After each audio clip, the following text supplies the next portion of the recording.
आपकी खुशी में, आपके गम में, आपकी आंसुओं में, आपकी मुस्कुराहटों में, आपके आज में, आपके कल में, आपके साथ होगी एक कहानी और मैं। नमस्कार दोस्तों, आप सभी का स्वागत है मेरे चैनल कथा सागर में। दोस्तों, आज मैं आप सब लोगों के लिए भीष्म पितामह उपन्यास का तीसरा भाग लेकर आई हूँ। ये सूर्यकांत त्रिपाठी निराला जी का लिखित एक उपन्यास है। आशा करती हूँ पिछले 2 भागों की तरह तीसरा भाग भी आपको रोचक लगेगा। इस उपन्यास के दूसरे भाग में हमने जाना कि भीष्म प्रतिज्ञा लेने का क्या कारण था और उनकी वो जो प्रतिज्ञा थी उसने उन्हें बाधित कर दिया था कुछ कर्म करने के लिए। जैसे कि उस प्रतिज्ञा के तहत उन्होंने ये संकल्प लिया था कि वो कभी अपने जीवन में शादी नहीं करेंगे, साथ ही उनका वंश उन्हीं तक सीमित रह जाएगा और उनके द्वारा इस वंश को आगे नहीं बढ़ाया जाएगा। लेकिन इतनी बड़ी प्रतिज्ञा लेने का कारण क्या था? इतना बड़ा संकल्प उन्हें किन परिस्थितियों में लेना पड़ा? तो इसके लिए हमने सुना था कि भीष्म के पिताजी जो हैं, उन्हें एक कन्या से प्रेम हो गया था। उस कन्या का हाथ मांगने के लिए वो उसके पिता के पास गए, लेकिन उसके पिता ने उनके सामने एक शर्त रखी कि अगला जो राजगद्दी का मालिक होगा या जो राजा बनेगा अगला, वो उस कन्या का पुत्र ही होगा। इसके तहत भीष्म को कभी राजा नहीं बनना था। और ये संकल्प जब उन्होंने भीष्म के पिताजी को लेने के लिए कहा, तो वो उस वक्त वहाँ से चले आए, क्योंकि उनका मन अपने पुत्र पे भी था, लेकिन उतना ही मन उनका उस कन्या से विवाह करने में भी था। इधर वो वहाँ से चले तो आए, लेकिन आने के बाद में उन्होंने राजपाट से जुड़ा हुआ सारा काम छोड़ दिया। राज्य भी अपने पुत्र के भरोसे छोड़कर वो एकदम विकल स्थिति में रहने लगे। पुत्र को उनकी ये स्थिति देख के कुछ अंदेशा ज़रूर हो गया था कि पिताजी के मन में कुछ ना कुछ हलचल ज़रूर चल रही है। और पुत्र ने इसीलिए एक दिन उनको बिठाकर उनसे पूछना भी चाहा कि आखिर आप किस परेशानी में हैं। पिता ने पुत्र से किसी भी बात की चर्चा नहीं की, लेकिन जब भीष्म को ये बात कहीं और से पता चली, तो भीष्म ने जाकर उस कन्या के पिता से बात की और कहा कि मेरे पिता के साथ में आप अपनी कन्या का विवाह कर दीजिए और उन्हें रानी बनने दीजिए।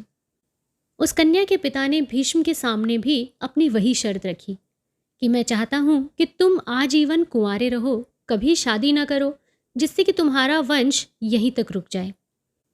भीष्म अपने पिता से बहुत प्रेम करते थे और उन्होंने अपने पिता को हर एक चीज़ से ऊपर रखते हुए बड़ी आसानी से ये प्रतिज्ञा कर ली कि ना तो वो कभी शादी करेंगे और ना ही कभी उनके द्वारा उत्पन्न संतान इस वंश को आगे बढ़ाएगी। भीष्म की ये प्रतिज्ञा लेने के बाद में भीष्म के पिता महाराज शांतनु ने उस कन्या, जिसका नाम सत्यवती था, से शादी कर ली। इसके बाद में उनके 2 पुत्र हुए, एक पुत्र चित्रांगद और दूसरा विचित्रवीर्य। चित्रांगद पिता की मृत्यु के बाद में राजगद्दी का वारिस बना और उसे राजा घोषित कर दिया गया। लेकिन उसी वक्त एक चित्रांगद नाम का दूसरा और राजा था और उसने ये संकल्प किया कि मैं इस दूसरे चित्रांगद को मृत्यु के घाट उतार कर ही रहूँगा। इसके बाद इन दोनों में युद्ध हुआ और शांतनु का पुत्र चित्रांगद इस युद्ध में वीरगति को प्राप्त हुआ।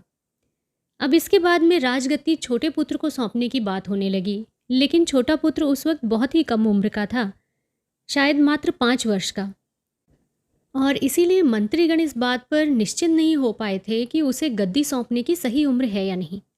लेकिन भीष्म ने कहा कि राजगद्दी पर विचित्रवीर्य ही बैठेगा। हालांकि उस वक्त वो बहुत छोटे थे, इसीलिए राजपाट से जुड़े हुए जितने भी डिसीजंस लेने होते थे वो सारे भीष्म ही लेते थे।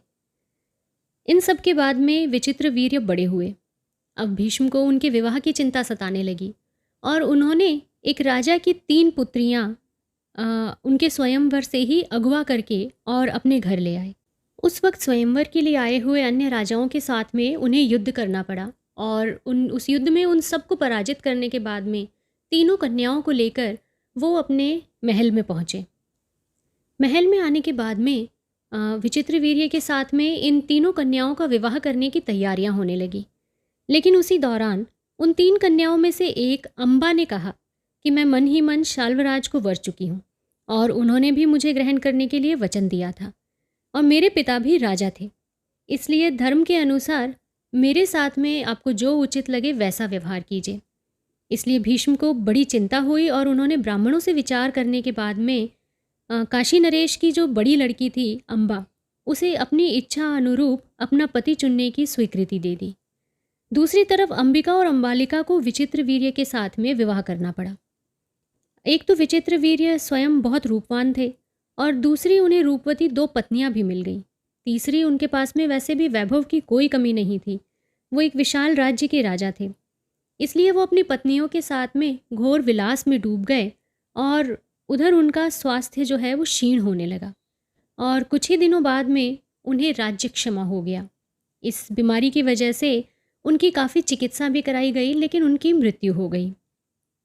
भीष्म को भाई के शोक के साथ ही अब ये भी चिंता थी कि राजपाट कौन संभालेगा, क्योंकि विचित्र वीर्य की कोई भी औलाद नहीं थी और इधर दूसरी तरफ भीष्म ने जो प्रतिज्ञा ले रखी थी उसके तहत वो शादी करके कोई पुत्र उत्पन्न नहीं कर सकते थे। इन्हीं चीज़ों को सोचते हुए सत्यवती ने भीष्म से कहा कि ये जो 2 कन्याएं हैं, इनके साथ में यदि तुम पुत्र उत्पन्न करते हो तो वो आगे चलकर इस राज्य को संभालेगा। लेकिन भीष्म ने अपनी प्रतिज्ञा के आगे सत्यवती की बात नहीं मानी। इसके बाद सत्यवती को अपने सबसे पहले पुत्र की याद आई, जो कि व्यासदेव थे, और उन्होंने व्यासदेव को बुलाया और कहा कि इन दोनों रानियों से तुम्हें पुत्र उत्पन्न करने हैं। व्यासदेव ने अपनी माता की बात मान ली और उन्होंने जाकर उन दोनों रानियों के साथ में वक्त गुजारा। इसके बाद जब वो माता के पास आए तो उन्होंने कहा कि माता, मैंने अपने तरफ का काम तो कर दिया है, लेकिन दोनों जो स्त्रियां थीं उन्होंने शायद मुझे दिल से स्वीकार नहीं किया, क्योंकि एक ने मेरे आते ही आंखें मूंद ली और दूसरी को मुझे देखकर इतना डर लगा कि उसका बदन पीला पड़ गया। इसलिए उनसे जो पुत्र उत्पन्न होंगे उनमें से पहला अंधा होगा और दूसरा जो बालक होगा वो रोग ग्रसित होगा। सत्यवती ये सुनकर काफ़ी हताश हो गई।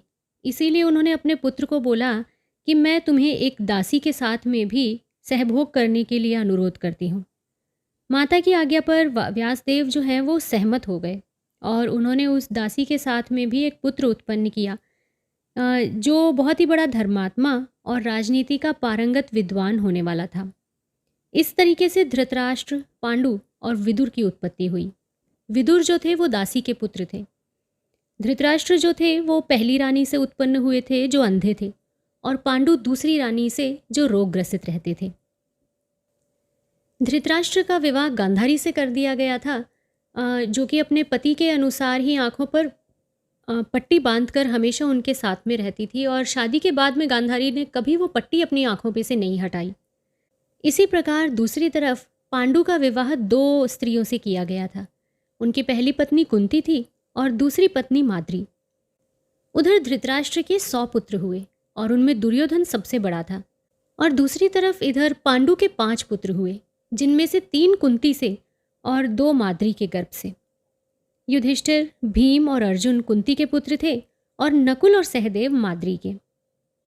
विचित्र वीर्य की तरह ही पांडु भी काफ़ी युवा अवस्था में ही मृत्यु को प्राप्त हो गए थे, और पांडु की मृत्यु के साथ ही उनकी दूसरी रानी माद्री अपने पुत्रों को कुंती को सौंपकर अपने पति की चिता में ही जल गई थी।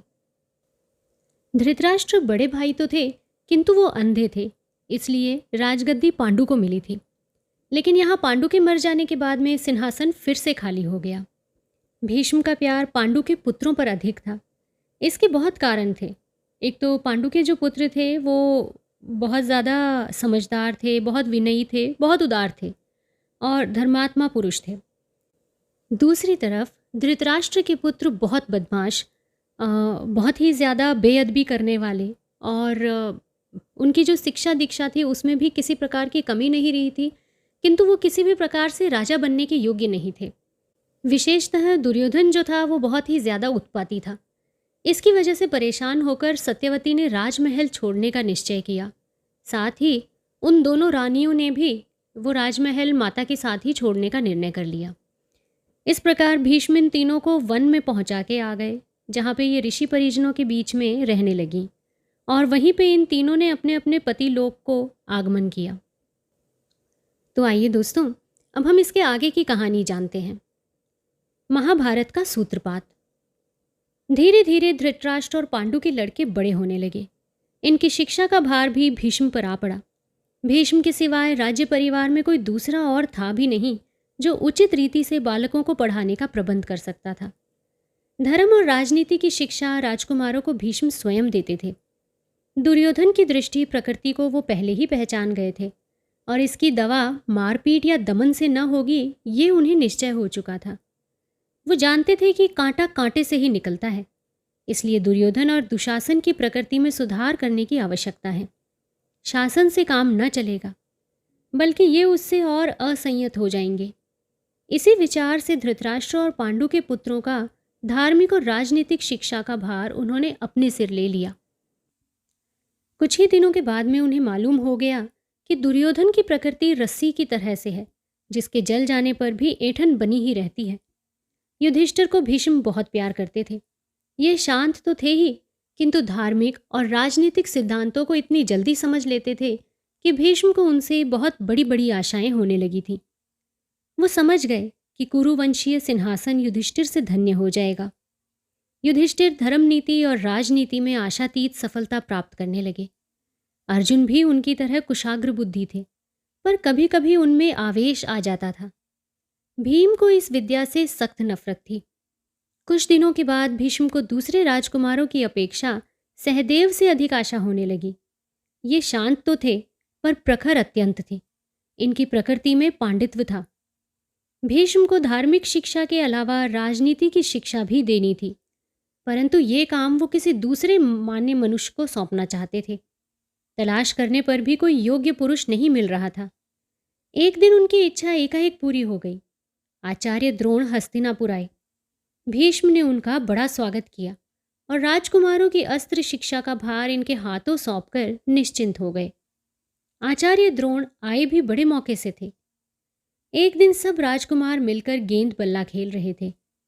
खेलते ही खेलते किसी ने पांव मारा और गेंद कुएं के अंदर चली गई। लड़के कुएं के ऊपर से नीचे की ओर झांकते और हताश भाव से एक दूसरे का मुख ताकने लगते।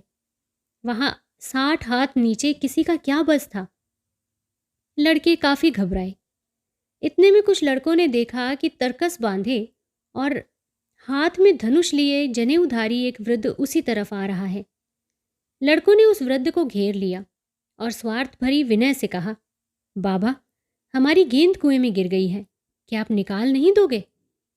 वृद्ध को बच्चों पर दया आ गई। उन्होंने अपने तरकश से तीर निकाला और निशाना साध कर तीर मारा कि गेंद तीर के साथ बाहर आ गई। लड़के तो मारे प्रसन्नता के पिघल गए। कुछ भीष्म के पास दौड़े हुए गए और एक सांस में लगातार उस वृद्ध की तारीफ करते गए।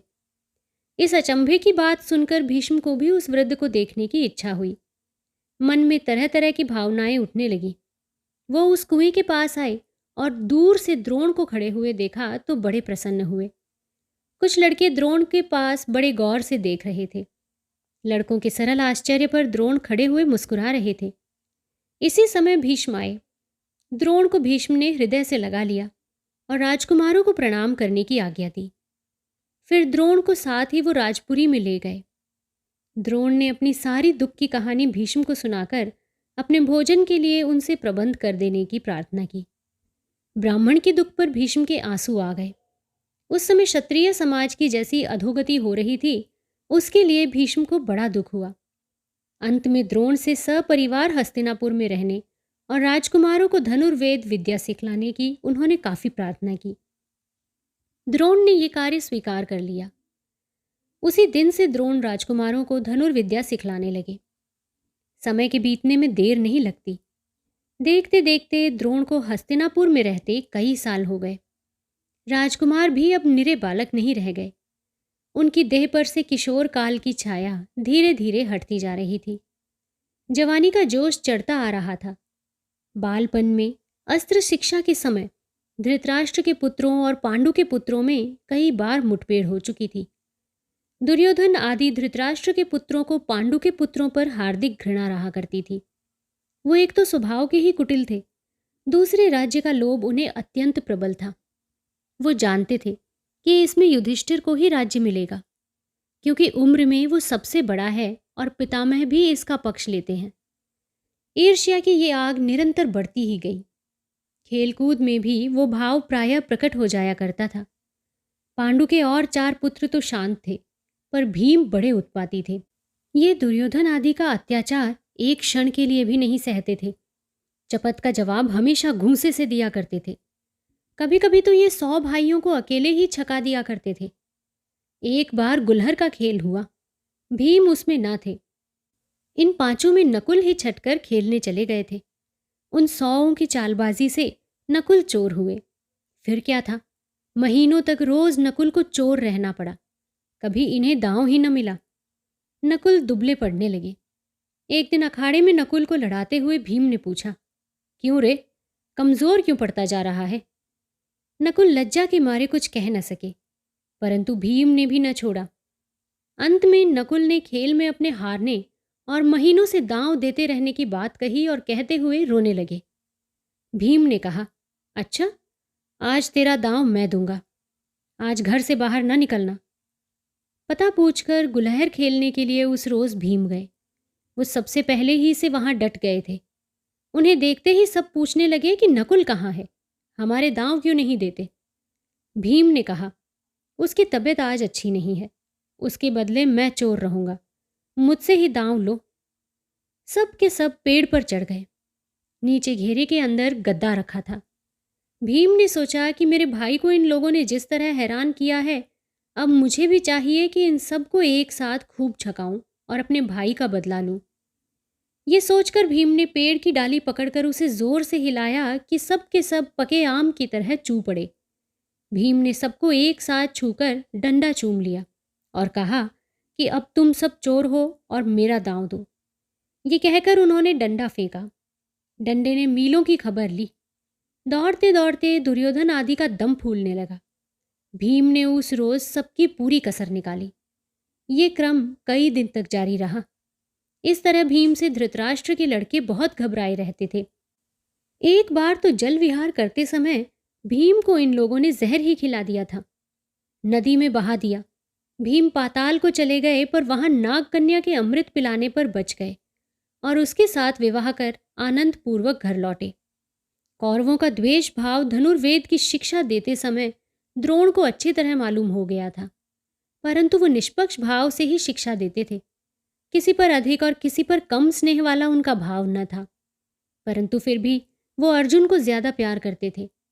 अर्जुन की अस्त्र शिक्षा पर जैसी निष्ठा थी, उससे द्रोण मुग्ध हो गए थे। शिक्षा सुपात्र पर ही प्रभाव डालती है, तब गुरु की प्रतिभा स्वभावतः उस ओर ज्यादा झुकती है। यही कारण है कि द्रोण को अर्जुन ने मुग्ध कर लिया था। एक दिन राजपुत्रों की परीक्षा का दिन स्थिर किया गया। पेड़ पर एक काठ की चिड़िया रख दी गई। वही निशाना था। पहले युधिष्ठिर को धनुष और तीर दिया गया। द्रोण ने युधिष्ठिर से पूछा कि क्या दिखाई दे रहा है। युधिष्ठिर ने कहा, पेड़, पत्तियां, सब कुछ देख रहा हूं। द्रोण ने युधिष्ठिर के हाथ से धनुष ले लिया। एक एक करके उन्होंने सब राजपुत्रों को दिया, पर पूछने पर संतोषजनक उत्तर कोई नहीं दे सका। अंत में अर्जुन को तीर देकर द्रोण ने पूछा, अर्जुन, क्या देखते हो? अर्जुन ने कहा, पक्षी की गर्दन। छोड़ो तीर। अर्जुन ने बाण मारा। तीर निशाने पर अचूक बैठा। द्रोण ने अर्जुन को बाहों में भरकर छाती से लगा लिया। एक बार भीष्म के सामने भी परीक्षा ली गई थी। उस बार रंगशालाएं बनी हुई थी। राजकुमारों को आपस में ही अपनी कुशलता दिखलानी पड़ती थी। उस बार भी अर्जुन ने नामवारी हासिल की। इस तरह पांडवों की प्रतिष्ठा दिन दूनी रात चौगुनी बढ़ने लगी। सब प्रजा भी पांडवों को चाहती थी। उन्हें ही राजा बनाने की सबकी लालसा थी। भीम भी सत्य और सरलता की ओर आकर्षित थे। ये बात दुर्योधन आदि को खटकती थी, परंतु दुर्योधन का पक्ष गिरा रहता था। उसे न तो भीष्म ही हृदय से प्यार करते थे और न आचार्य द्रोण ही हृदय खोलकर शिक्षा देते थे। कभी कभी वो इस बात की शिकायत अपने पिता के पास भी किया करता था और उनके अंदर भी द्रोह का जहर भर रहा था। पिता को पुत्र स्वभावतः प्यारा होता है। कभी कभी वो पुत्र के अभयोगों को उचित और न्यायानुकूल समझने लगते थे। उनकी बातों में आकर कभी कभी उसे प्रोत्साहन भी दिया करते थे। दुर्योधन के लिए आग में घृताहुति पड़ती थी। उसे स्वेच्छाचार करने का बढ़ावा मिल जाता था। दुर्योधन की इच्छा की आग भड़काने वाले उसे एक जबरदस्त सहायक मिल गया। ये कर्ण थे। कर्ण कुंती के ही पुत्र थे, परंतु कुंती के सिवाय और किसी को ये बात मालूम न थी। केवल भीष्म ये भेद जानते थे। कुंती को वर मिला था, वो किसी भी देवता का आह्वान कर सकती थी। परीक्षा के लिए उसने मन ही मन सूर्य देव को आकर्षित किया। उन्हीं के आशीर्वाद से कर्ण पैदा हुए। कुंती उस समय कुंवारी थी। वो घबराई कि लड़का होने की बात लोग जानेंगे तो मुझे व्यभिचारिणी कहेंगे। इस भय से कर्ण को वो नदी के तट पर उनके पैदा होने पर रख आई थी। रथ हाँकने वाली सारथी की स्त्री कर्ण को नदी के किनारे से उठा लाई और पुत्रवत कर्ण को पाला पोसा। कुछ बड़े होकर कर्ण परशुराम के पास अस्त्राभ्यास करने के लिए चले गए। वहां से पारंगत होकर लौटे। रंगशाला में जिस दिन अर्जुन की विजय रही, उस दिन कर्ण भी वहां मौजूद थे। ये अर्जुन से लड़ना भी चाहते थे, परंतु द्रोण के ये कहने पर कि राजपुत्र के साथ सूत पुत्र को स्पर्धा का भाव नहीं रखना चाहिए, इसलिए उन्हें रुक जाना पड़ा। इससे कर्ण के हृदय को चोट लगी, परंतु कर्ण को पांडवों के समक्ष वीर समझकर दुर्योधन उनका आदर करने लगे। उनसे मैत्री कर ली, उन्हें अंग देश का राजा बना दिया, बराबर आसन पर बैठाने लगा। हर तरह से जाहिर करने लगा कि हम लोगों की तरह कर्ण भी इज्जतदार है और राजा हैं। कर्ण भी अर्जुन की तरफ हमेशा नजर रखते थे। वास्तव में कर्ण की वीरता में कोई कसर न थी। एक तो वो भी उसी गुरु के चेले थे जिससे भीष्म और द्रोण को शिक्षा मिली। दूसरे अभी तरुण थे, इसलिए बल पराक्रम भादों के सोन नद की तरह बाढ़ पर ही था। कर्ण कूटनीतिज्ञ थे। दुर्योधन की सहायता ने उन पर शान रख दी। उनकी नीतिमता सहस्त्रमुखी होकर पांडवों की नींव खोदकर बहा देने के विचार में तल्लीन रहने लगी। दुर्योधन की लालसा लता के लिए वसंत ऋतु आ गई। कर्ण के साथ विचार करके उसने निश्चय किया कि लाख का घर बनाकर उसमें पांडवों के रहने के लिए कहा जाए। जब ये उसके अंदर जाएं तो बाहर से उसमें आग लगा दी जाए। बस इस तरह सांप भी मर जाएगा और लाठी भी न टूटेगी। भीष्म को दुर्योधन की तरफ से पूरी उदासीनता हो गई थी। उसके रग वो परख गए थे। मेल अब कुरुवंश के लिए चांद का खिलौना है, ये उन्हें निश्चित हो गया था। इसलिए अब किसी पक्ष की तरफ वो ध्यान नहीं देते थे। उनकी उदासीनता धृतराष्ट्र को खटकती थी। उन्हें ये संदेह था कि भीष्म सबको एक आंख से नहीं देखते। ये भाव दुर्योधन के दर्द की खासी दवा हो गया। एक तो तलवार, तिस पर दुश्मन के हाथ वाली कहावत चरितार्थ हो गई। जब लाख का मकान बन गया, तब धृतराष्ट्र ने अपने भतीजों को बुलाया और कहा, तुम लोगों ने वारणावत नगर तो अभी नहीं देखा ना? हाल ही में बना है, बड़ा अच्छा है। जाओ देखो, ऐसा सुंदर नगर कभी न देखा होगा। सब लोगों को साथ ले जाना ही अच्छा होगा। अपने ताऊ की आज्ञा युधिष्ठिर कब टाल सकते थे? उनको प्रणाम कर देखने की स्वीकृति देकर वो वहां से चले आए। वारणावत चलने की तैयारी होने लगी। चलने के समय विदुर ने युधिष्ठिर को भी एक कृत्रिम भाषा में वहां का कुल गुप्त भेद बतला दिया। वो भाषा युधिष्ठिर भी जानते थे। युधिष्ठिर को विदुर ने बतला दिया था कि बचने का एक ही उपाय है। बीच में एक स्तंभ लगा हुआ है, उसे उखाड़ डालना।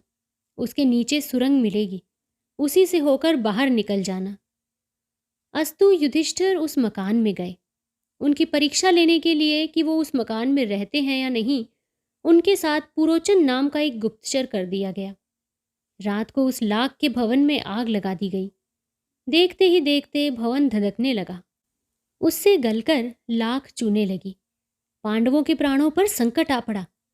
युधिष्ठिर ने भीम से कहा, भीम, बीच में ये खंबा गड़ा है, इसे उखाड़ डालो। भीम उससे भिड़ गए। खंबे में कुछ बल तो था ही नहीं, वो एक बाहरी दिखावा भर था। जरा सा जोर मारते ही उखड़ गया। नीचे राह दिखाई दिया, उसी से पांडव निकल भागे। पुरोचन मकान में रह गया था। सुबह को उसकी जली हुई हड्डियां मिली। उस दिन एक विषादी अपने 5 पुत्रों के साथ वहां आकर रही थी। लाख के गलकर टपकने पर उसके साथ उसके 5 पुत्र वहीं स्वाहा हो गए।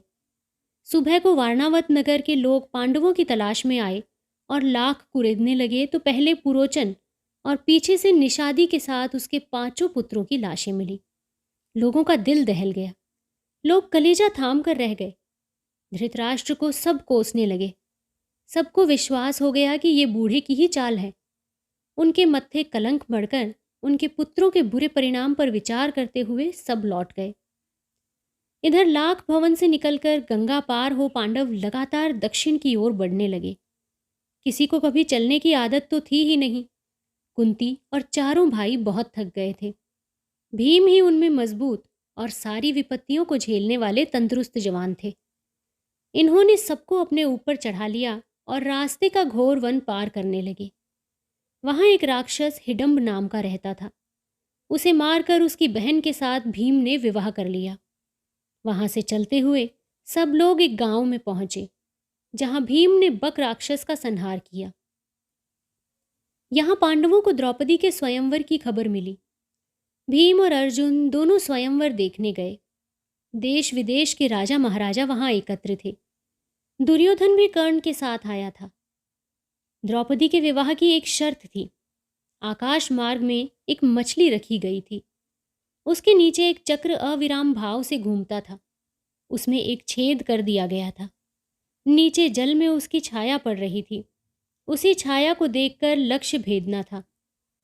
कहा गया कि जो कोई इस लक्ष्य को भेदेंगे उन्हीं के साथ द्रौपदी का विवाह होगा। जितने राजा थे एक एक बार सबने आजमाइश की, पर बहुतों से तो धनुष भी न उठा।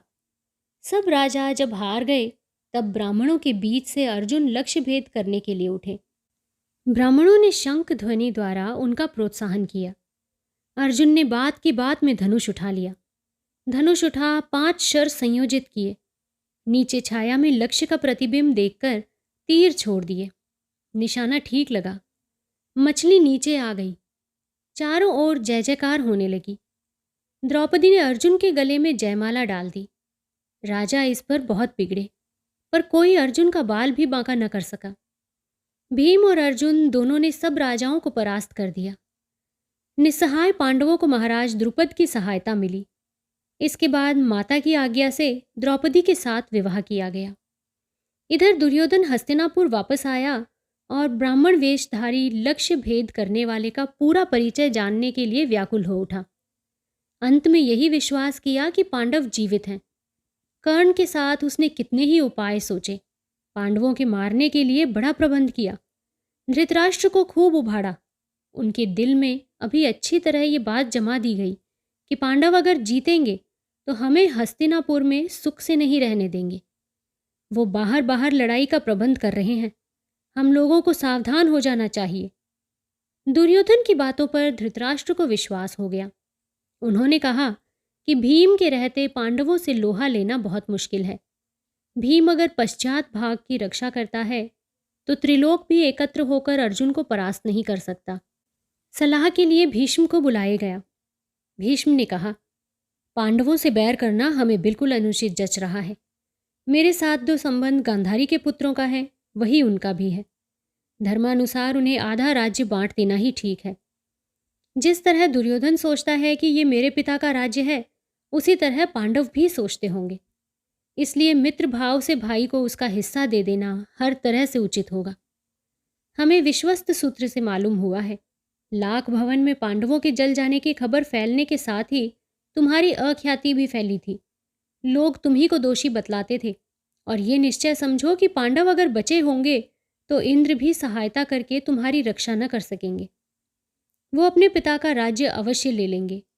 इसलिए अगर अपनी भलाई चाहते हो तो पांडवों को आधा राज्य जरूर दे दो। द्रोण की भी यही राय है। इसके बाद पांडवों को आधा राज्य मिल गया। पांडवों ने अपनी राजधानी इंद्रप्रस्थ में कायम की। इंद्रप्रस्थ हस्तिनापुर के पास ही है। तब से कुछ काल शांतिपूर्वक बीता। कृष्ण से पांडवों की गहरी दोस्ती थी। वो अक्सर पांडवों से मिलने आया करते थे। एक तो मजबूत रिश्ता था। कृष्ण पांडवों के ममेरे भाई थे।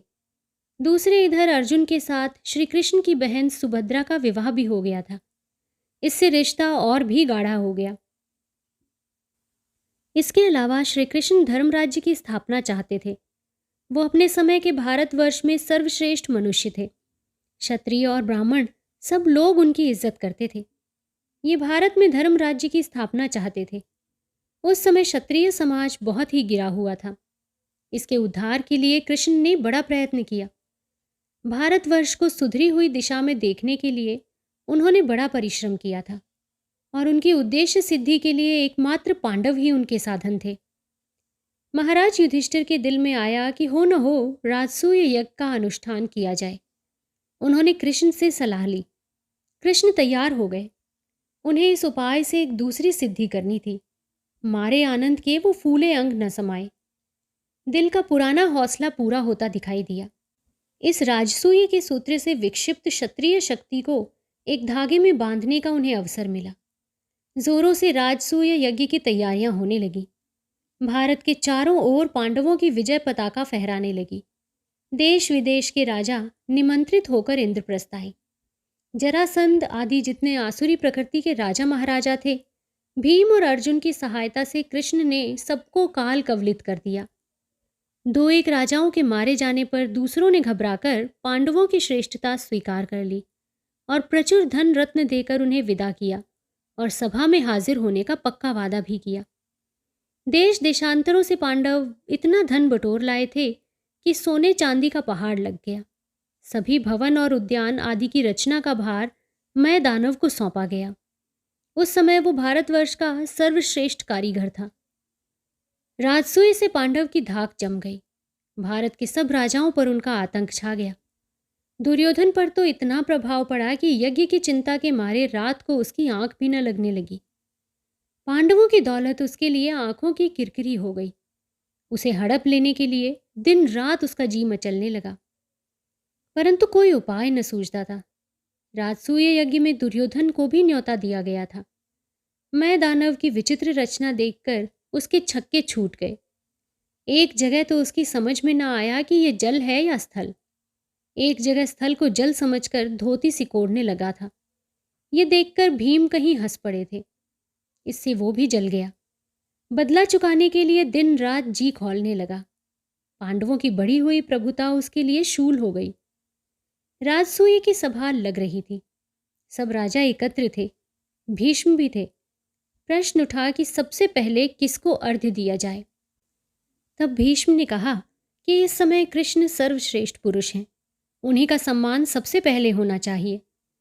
महाराज युधिष्ठिर ने भीष्म की आज्ञा के अनुसार कृष्ण को अर्घ्य देना आरंभ किया तो शिशुपाल बहुत बिगड़ा।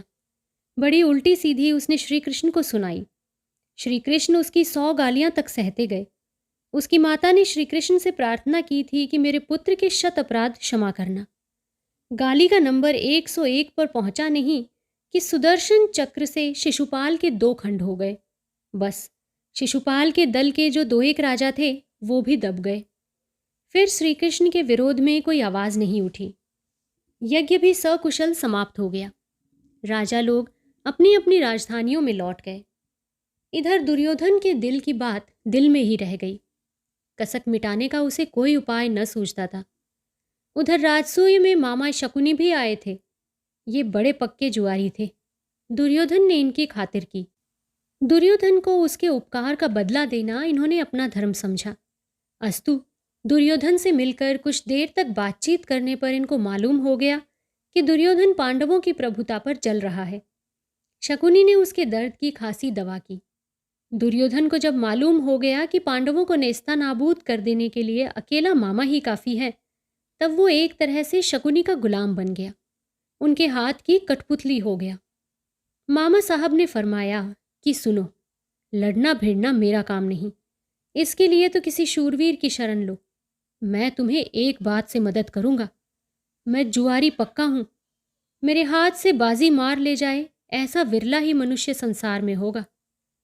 युधिष्ठिर को भी जुआ खेलने का शौक है, पर वो सीधे तौर पर खेलता है। निरा कुंद जहन है, पासा फेंकने का शाऊर भी नहीं है।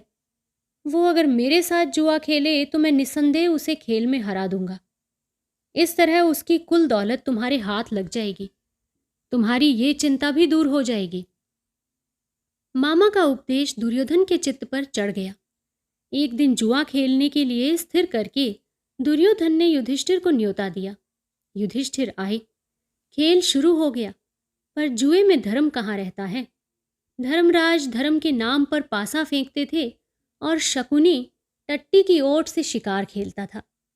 फल ये हुआ कि युधिष्ठिर अपना सर्वस्व हार गए। भाइयों और द्रौपदी को भी हार गए। एक शर्त थी कि जुए में जो कोई हारे वो 12 वर्ष के लिए वनवास और 1 वर्ष का अज्ञातवास करे। इस समय यदि किसी तरह पता लग जाए तो फिर 12 वर्ष तक वनवास और 1 वर्ष का अज्ञातवास पूरा करे। इस शर्त पर युधिष्ठिर को धोखा दिया गया। चालबाजी की विजय हुई। पांडवों को राज्य छोड़कर द्रौपदी के साथ उनके लांछन और अपमान को मौन गंभीरता से बर्दाश्त करके बदले की आशा पर सांस लेते हुए राज्य से वनवास के लिए निकल जाना पड़ा। उधर बड़े कष्ट से तरह तरह की विपत्तियां झेलकर ईश्वर की इच्छा से पांडवों ने 12 वर्ष का वनवास और 1 साल का अज्ञातवास पूरा कर लिया। अज्ञातवास इन लोगों ने विराटपुर में पूरा किया था। वहां एक घटना ऐसी हो गई कि उससे कौरवों को पांडवों के रहने के संबंध में शंका हुई। विराट राजा अपने साले के प्रभाव पर राज्य करते थे। वो कीचक था। वीरों में उसकी शूरता की बड़ी धाक थी। वो द्रौपदी पर मोहित हो गया। द्रौपदी विराट की रानी की दासी होकर रहती थी।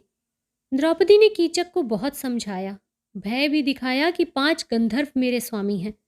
अगर तुम मुझे बुरी निगाहों से देखोगे तो वो तुम्हें मार डालेंगे। कीचक ने उसकी एक न सुनी। द्रौपदी बहुत घबराई। विराट की शक्ति न थी कि वो उसे कीचक के पंजे से छुड़ा लेते। वो खुद उससे डरते थे। द्रौपदी युधिष्ठिर, अर्जुन, नकुल और सहदेव के पास गई। ये उस समय अपना नाम बदलकर विराट के यहाँ नौकरी करते थे। इनमें से किसी ने द्रौपदी की पुकार पर ध्यान न दिया। सबको डर था कि कहीं दुर्योधन को पता लग गया तो 13 वर्ष और मुसीबत झेलनी पड़ेगी। सबने द्रौपदी को समझाया, पर कोई उपाय न था। कीचक रोज उसे सताता था। अंत में वो भीम के पास गई। भीम उसकी रक्षा करने के लिए तैयार हो गए। बड़े भाई की आज्ञा की भी उन्होंने अपनी इज्जत के सामने बिल्कुल परवाह न की। वनवास के लिए भी उन्हें चिंता न हुई। वो कीचक के पास जनाना वेश में द्रौपदी का बहाना करके गए और उसका संहार कर दिया। ये खबर जब दुर्योधन को मिली कि कीचक मारा गया है, तब उसे पांडवों के विराटपुर में रहने का संदेह हुआ। उसने विराट नगर पर चढ़ाई की, उसे घेर लिया। अर्जुन और भीम ने भी उसकी सेना से लड़कर विराट की गौवें छुड़ा लीं। सबको मालूम तो हो गया, पर तब तक पांडवों के अज्ञातवास के दिन भी पूरे हो चुके थे। इसलिए दुर्योधन की आशा अधूरी रह गई। उधर विराट को जब पांडवों के अज्ञातवास का हाल मिला, पांडवों से परिचय हुआ तो मित्रता का भाव और बढ़ गया। अंत में मित्रता रिश्तेदारी में दाखिल हो गई। विराट की लड़की उत्तरा के साथ अर्जुन के पुत्र अभिमन्यु का विवाह हो गया। पांडवों की विपत्ति के दिन इस तरह से पूरे हो गए। वो अपने नष्ट राज्य का फिर से उद्धार करने की फिक्र में लगे। युद्ध की तैयारियां होने लगी। कृष्ण से युधिष्ठिर ने राय ली कि अब हम लोगों को क्या करना चाहिए। धर्म अनुसार कृष्ण ने पहले पांडवों को सुलह कर लेने का उपदेश दिया। पांडव राजी हो गए, परंतु सुलह में कोई शर्त भी होती है। वो शर्त श्री कृष्ण के विचारों पर रख दी गई। तय हुआ कि पहले किसी को भेजकर दुर्योधन के अभिप्राय का पता लगा लेना चाहिए। इसी फैसले के अनुसार कार्य आरंभ किया गया। पहले पांचाल महाराज के पुरोहित को भेजना उचित समझा गया। वो गए। भीष्म द्रोण ने उनका यथोचित आदर किया। सभा में दूसरे दूसरे राजाओं, महाराजाओं और नीतिज्ञों के सामने उन्होंने पांडवों की अभिलाषा जाहिर की। उन्होंने कहा, आप लोग सनातन धर्म की मर्यादा के रक्षक और मर्मज्ञ हैं। मैं आप लोगों को पांडवों की राज संबंधी इच्छा सूचित करता हूँ। आप लोगों को विदित है कि धृतराष्ट्र और पांडु इन दोनों भाइयों को राज्य का बराबर हक है, परंतु पांडवों को उनका पैतृक राज्य नहीं दिया गया। आप लोगों को यह भी मालूम है कि धृतराष्ट्र ने उनका बहुत सा हक पहले ही से दबा रखा है। उनके लड़कों ने पांडवों के प्राण लेने में कोई कसर नहीं छोड़ी। भीम को जहर दिया गया। लाख भवन में बेचारों को जीते जी जला देने की चेष्टा की गई। शकुनी की सहायता से जुए में उनके साथ बेईमानी की गई। उनकी धर्मपत्नी की आबरू तक उतारने के लिए दुर्योधन वगैरह तुल गए। वन में उन्हें लांछित करने के अभिप्राय से भेजा गया। विराट नगर में जहां नौकर की हैसियत से पिंजरे के शेर की तरह महा दुख से उन्हें दिन गुजारने पड़े थे, चढ़ाई करके उनका पीछा किया गया। पग पग पर उन्हें बेइज्जती और अपमान सहते आना पड़ा है। अब वो चाहते हैं कि उनका हक उनको दे दिया जाए। वो शांति से काम लेना चाहते हैं। आपस में बैर करना उन्हें पसंद नहीं है। वो हर तरह से पराक्रमी हैं। लोहा ले तो आसानी से अपना राज्य ले सकेंगे। भीम का पराक्रम आप लोगों को मालूम है। नकुल सहदेव को आप अच्छी तरह से जानते हैं कि लड़ाई में कभी पीठ नहीं फेरते। सात्विक धृष्टद्युम्न की शूरता भी आप सुन चुके होंगे। उनके साथ 7 अक्षौहिणी सेना लड़ने के लिए तैयार है, जिनमें एक एक महारथी ऐसे हैं जो अकेले आपकी 11 अक्षौहिणी सेना को परास्त कर सकते हैं। महावीर अर्जुन की कीर्ति छिपी नहीं हुई है। अस्तु, वो प्रार्थना करते हैं कि उनका प्राप्य हक शांतिपूर्वक उन्हें दे दिया जाए। बैर का फल बड़ा कटु होगा। पुरोहित अपना संदेश सुनाकर चुप हो गए। सभा में कुछ काल के लिए सन्नाटा सा छा गया। कुछ लोग नत नेत्रों से विचार करने लगे। कुछ ने एक दूसरे के कानों में बतलाना शुरू कर दिया। उस सभा में भीष्म भी थे। पुरोहित की उचित बातों की उन्होंने प्रशंसा की। कहा, आप सत्य कहते हैं। धर्म बल से पांडवों ने अपने संपूर्ण कष्ट झेल लिए। आपका ये आज्ञा करना भी बहुत सच है कि अर्जुन का सामना करने वाला संसार में इस समय कोई नहीं है। मनुष्यों की तो बात ही क्या, साक्षात इंद्र भी उनका सामना नहीं कर सकते। उनसे बैर करना हरगिज अच्छा ना होगा। उनका हक उनको दे देना ही ठीक है। भीष्म की बातें कर्ण न सह सके। उनकी नसों में बिजली सी दौड़ने लगी। खून खौल उठा। कहा, ब्राह्मण सुनिए, अधर्म आचरण यहाँ पांडव खुद कर रहे हैं। महाराज दुर्योधन ने अधर्म को आश्रय नहीं दिया। युधिष्ठिर के बिना इच्छा के कभी द्रुत कीड़ा नहीं हुई। जुए की शर्त के अनुसार युधिष्ठिर अपना राज्य हार चुके हैं। क्या पाशे में धर्म नहीं था? जबरन उनसे राज्य छीन लिया गया है। वो वनवास के लिए गए तो क्या किसी ने उन्हें दिया था? आखिर शर्त पर ही तो हारे थे। उसी तरह राज्य शर्त पर हारे। अब क्यों उसके लिए हाथ फैलाते हैं? क्या यह धर्म है? धर्म की डींग हाँककर ये सरासर अन्याय किया जा रहा है और महाराज दुर्योधन पर अपने बल का सिक्का जमाया जा रहा है। जिसकी लाठी उसकी भैंस, इसे ही कहते हैं। लेकिन इस तरह रौब गांठने से काम न होगा। महाराज दुर्योधन भी ऐसे डरपोक नहीं है कि आंख दिखाने से राज्य छोड़ देंगे। ना ये अपने को उनसे किसी तरह कमजोर समझते हैं। पांडव जितना बनते हैं, महाराज दुर्योधन वास्तव में उनसे कहीं बढ़े चढ़े उदार हैं। वो अगर कृपा करने के लिए कहें, दीनतापूर्वक हाथ जोड़कर मांगे, तो महाराज दुर्योधन अपना सर्वस्व तक उनको दे सकते हैं। परंतु स्मरण रहे, आंख दिखाने से वो एक फूटी कौड़ी भी न देंगे। कर्ण की आवेश में कही गई तमाम बातों को सुनकर भीष्म ने कहा, कर्ण, तुम्हारी बातों से अहंकार टपकता है। तुम न्यायपूर्वक वार्तालाप नहीं कर रहे हो। तुम अपने पक्ष को बहुत बली सिद्ध करना चाहते हो। पांडवों को कहते हो कि आंखें दिखाकर राज्य लेना चाहते हैं। ये अहंकार नहीं तो क्या है? क्या अकेले अर्जुन ने 6 महारथियों को विराटपुर में परास्त नहीं किया था? क्या उस समय तुम नहीं थे? क्या पांडवों के बल की था उस समय तुमको नहीं मिली? क्यों अकारण उत्तेजना फैलाने वाली बातों पर इस तरह बहक रहे हो? ब्राह्मण ने जैसा कहा है, अगर उसी के अनुसार हम लोग कार्य न करेंगे तो इसका परिणाम बहुत बुरा होगा। इसमें कोई संदेह नहीं है। संधि के प्रस्ताव पर कई दिनों तक बहस होती रही, परंतु कुछ फैसला न हुआ कि क्या किया जाए। भीष्म और द्रोण आदि कौरवों के सच्चे हितैषियों को तो शांति स्थापना की इच्छा थी, परंतु कर्ण और दुर्योधन आदि का इस ओर जरा भी रुख न था। वो बिना लड़ाई के एक बिस्वा जमीन भी नहीं देना चाहते थे।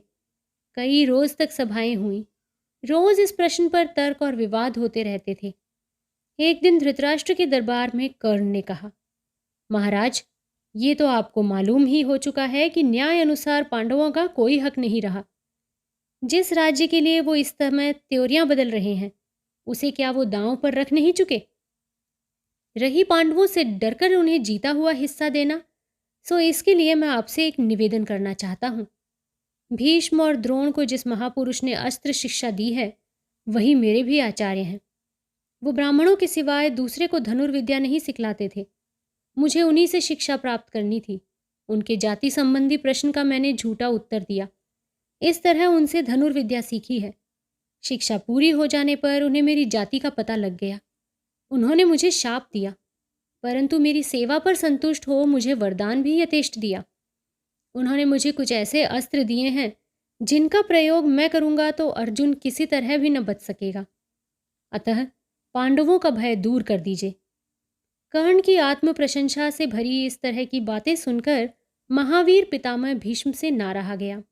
उन्होंने कहा, कर्ण, वीरों को चाहिए कि दूसरे वीर की कद्र करे। तुम रथी हो, परंतु अर्जुन महारथी है। उसका मुकाबला तुम कदापि न कर सकोगे। खांडव वन को अकेले अर्जुन ने दग्ध करा दिया। 33 करोड़ देवता उसका कुछ नहीं बिगाड़ सके।